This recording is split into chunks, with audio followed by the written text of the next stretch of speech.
ये जीत आसान नहीं थी और ऐसी विराट जीत तो किसी ने नहीं सोची थी, खुद बीजेपी ने भी नहीं। लोकसभा चुनाव के परिणाम के बाद लगा कि हवा का रुख बदल रहा है, लेकिन नरेंद्र मोदी ने धुआंधार प्रचार और चुनावी रणनीति के दम पर न सिर्फ हवा का रुख अपने पक्ष में मोड़ा, बल्कि महाराष्ट्र में बीजेपी ने इतिहास रच दिया।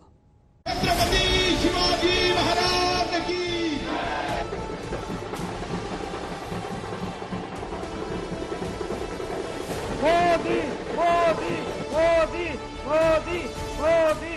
लगातार महाराष्ट्र ने आशीर्वाद दिए हैं, विजयी बनाया है।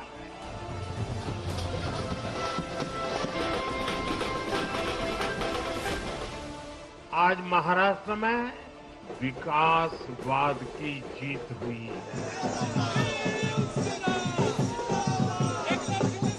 आज देश में महिलाओं को आगे बढ़ाने वाली सरकार महिलाओं के सशक्तिकरण के लिए काम कर रही है।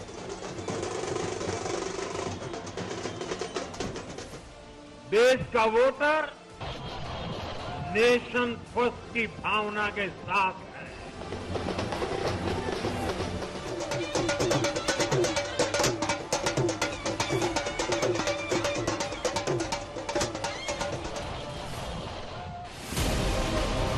महाराष्ट्र में जीत का फसाना कह रहा है कि मोदी है तो फिर सब मुमकिन है। चंद महीनों में ब्रांड मोदी की चमक फिर से ऐसे चमकी है कि विरोधियों की आंखें चौंधिया रही हैं। एक बार फिर मोदी मोदी के नारे बीजेपी के बुलंद हौसले की कहानी सुना रहे हैं। मोदी मोदी मोदी मोदी मोदी मोदी। ये सच है कि ब्रांड मोदी ने कई बार कमाल किया है, वहाँ जीत दिलाई है जहाँ खुद बीजेपी ने सोचे भी न हो।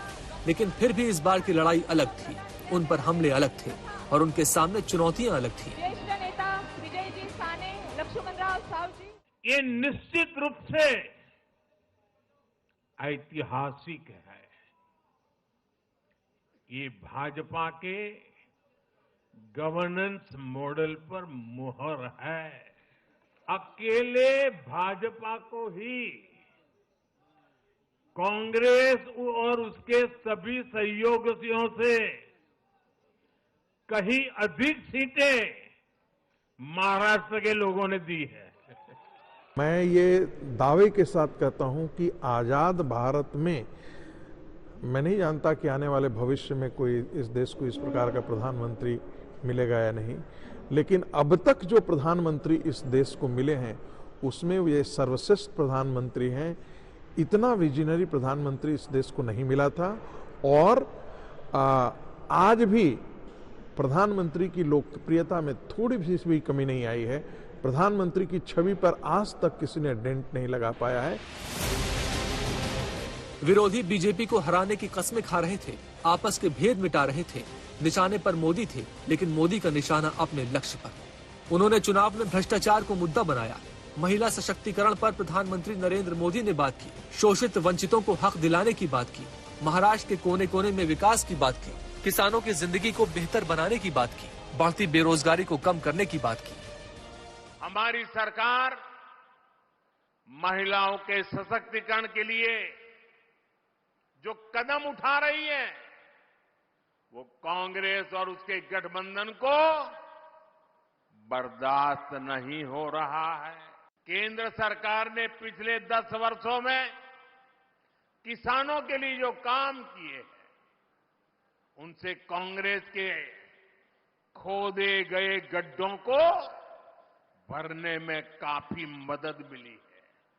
अगाड़ी वालों को मौका न मिले, ये महाराष्ट्र की महिलाओं ने ठान लिया है। लोकसभा चुनाव में महाराष्ट्र में कमजोर पड़ने के बाद विधानसभा चुनाव की परीक्षा अच्छे नंबरों से पास करने के लिए मोदी ने पैरों में जैसे चक्र बांध लिए। दिन रात बैठकें की, रैलियों की झड़ियां, ऊपर से विराट रोड शो कर डाले। वोटिंग से पहले सिर्फ 7 दिनों में उन्होंने 10 रैलियां की। 8 नवंबर को धुले और नासिक में रैली, 9 नवंबर को अकोला और नांदेड़, 12 नवंबर को चिमूर, सोलापुर, पुणे, 14 नवंबर को छत्रपति संभाजीनगर, पनवेल, मुंबई। लगभग 152 विधानसभा को मोदी ने कवर किया और 119 सीटों पर जीत मिली। विकास की बातों के अलावा विरोधियों को मोदी ने पूरी ताकत से झकझोरा। कांग्रेस से बाला साहब ठाकरे की तारीफ पर सीधा सवाल किया। उद्धव ठाकरे से हिंदुत्व की राजनीति को लेकर सीधे सवाल किए। शरद पवार से समाज और जातियों की बांटने वाली राजनीति को लेकर जवाब मांगा। यह आत्मविश्वास कमाल का था। नरेंद्र मोदी असंभव के संभवकार बनकर उभरे। वरना महाराष्ट्र में कुछ महीनों पहले हुए लोकसभा चुनाव में उद्धव का जलवा था, कांग्रेस का जनाधार था। शरद पवार बीजेपी को हराने की भविष्यवाणियां करने लगे थे, लेकिन परिणाम के बाद न पवार का पावर बचा, न उद्धव की ठसक। क्या महाराष्ट्र में संभव है? आप अपने मन को पूछे कि महाराष्ट्र में शिंदे को 60 सीटें मिलती है, संभव है क्या ये? अजीत पवार को 40 सीटें मिलती है, क्या ये संभव है? भारतीय जनता पार्टी को 125 सीटें मिलती है, क्या संभव है? क्या इस राज्य की जनता भी बेईमान है? इस राज्य की जनता बेईमान नहीं है। लोकसभा चुनाव में विपक्ष ने पीएम मोदी के खिलाफ जो नैरेटिव बनाने की कोशिश की थी और किसी हद तक कामयाब भी हुआ, वो अब टूटता दिख रहा है। यहाँ से नई राजनीति भी दिख रही है और नरेंद्र मोदी का नया मैजिक भी। प्रधानमंत्री नरेंद्र मोदी की अब तक की राजनीति में वो विपक्ष के लिए अपराजय ही रहे हैं। राज्य की राजनीति से लेकर देश की राजनीति तक वो जो विमर्श तैयार करते हैं, उसकी काट विपक्ष के पास नहीं होती। महाराष्ट्र चुनाव के पास महारण में जब प्रधानमंत्री नरेंद्र मोदी उतरे, तो ये वही महाराष्ट्र था जो कुछ महीने पहले लोकसभा चुनाव में बीजेपी को बहुत बड़ा झटका दे चुका था। लेकिन प्रधानमंत्री नरेंद्र मोदी ने एक है तो सेफ है का जब नारा दिया, तो उसके बाद बाजी पलटती चली गई। हम एक रहेंगे तो सेफ रहेंगे। हमें हमारी एकता को ही देश की ढाल बनाना है। एक है तो सेफ है, एक है तो एक है तो एक है तो एक है तो एक है तो।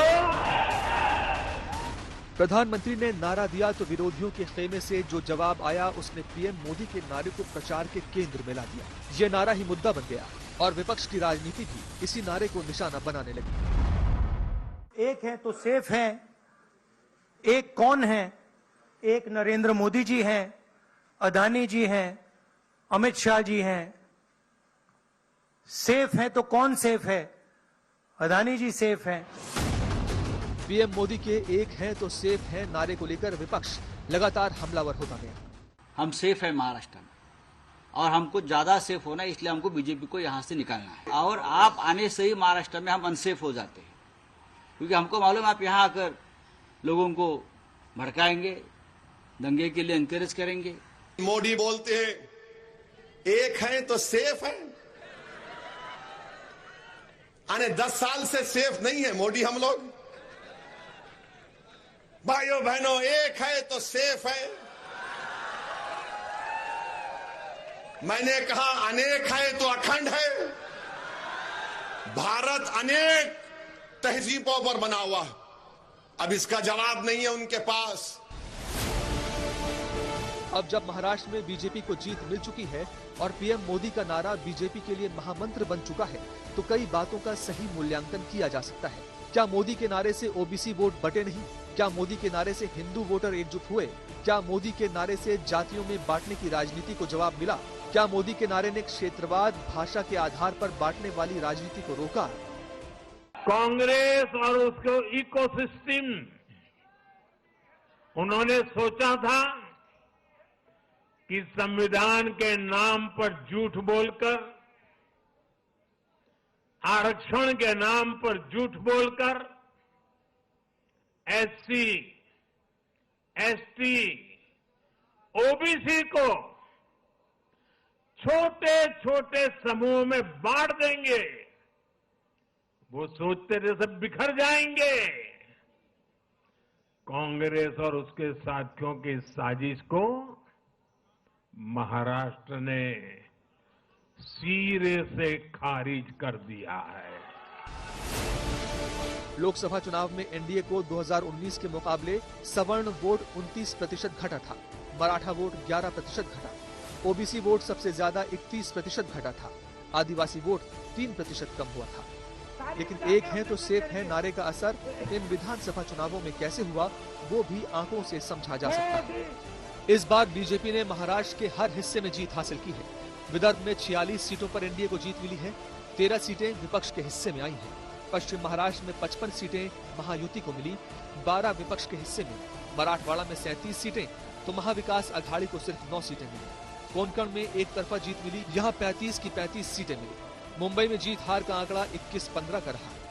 एक समय था जब कांग्रेस के नेता इंदिरा जी समेत खुद जात पात के खिलाफ बोलते थे, पब्लिकली लोगों को समझाते थे, एडवर्टाइजमेंट छापते थे।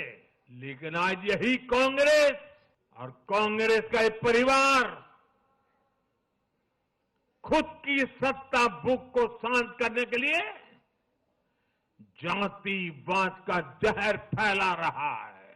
प्रधानमंत्री जी ने जो कहा, एक है तो सेफ हैं, या एक है तो नेक हैं, या बटोगे तो कटोगे, ये बहुत, इसका संदेश बहुत साफ था। नरेंद्र मोदी को हराने के लिए, क्योंकि नरेंद्र मोदी हिंदुत्व का एक प्रतीक चिन्ह बन गए हैं, इसलिए इस राजनीति को हराना है, हिंदुत्व को हराना है, सनातन को हराना है, इसलिए मुसलमानों ने एक तरफा वोट किया। ऐसी स्थिति में इस पर हिंदू प्रतिक्रिया होनी स्वाभाविक थी, और मुझे लगता है कि ये हिंदू एकजुट होकर के महाराष्ट्र के चुनाव में जो वोट जिहाद है उसका उन्होंने उत्तर दे दिया है।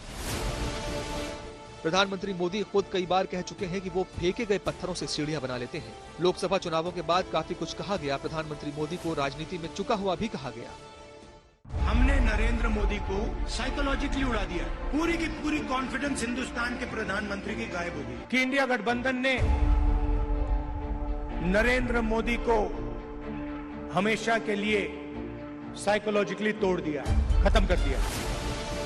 नतीजे बता रहे हैं कि ब्रांड मोदी की चमक कुछ समय के लिए धुंधली जरूर दिखी थी, लेकिन अब फिर से वो चमक दिख रही है। पीएम मोदी तब भी अपराजेय थे, अब भी अपराजेय हैं।